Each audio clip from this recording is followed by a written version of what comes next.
السلام علیکم۔ اس ٹاپک میں ہم جانتے ہیں کہ کیا عورت اور مرد کے درمیان خفیہ پروگرام گناہ ہے یا نہیں۔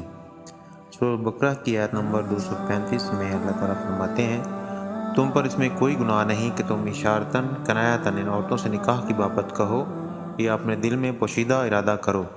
اللہ تعالیٰ کو علم ہے کہ تم ضرور ان کو یاد کرو گے، لیکن تم ان سے پوشیدہ وعدے نہ کر لو۔ ہاں، یہ اور بات ہے کہ تم بھلی بات بولا کرو اور عقد نکاح جب تک کہ عدت ختم نہ ہو جائے پختہ نہ کرو۔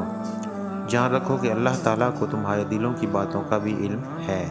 تم اس سے خوف کھاتے رہا کرو اور یہ بھی جان رکھو کہ اللہ تعالیٰ بخشش اور حلم والا ہے۔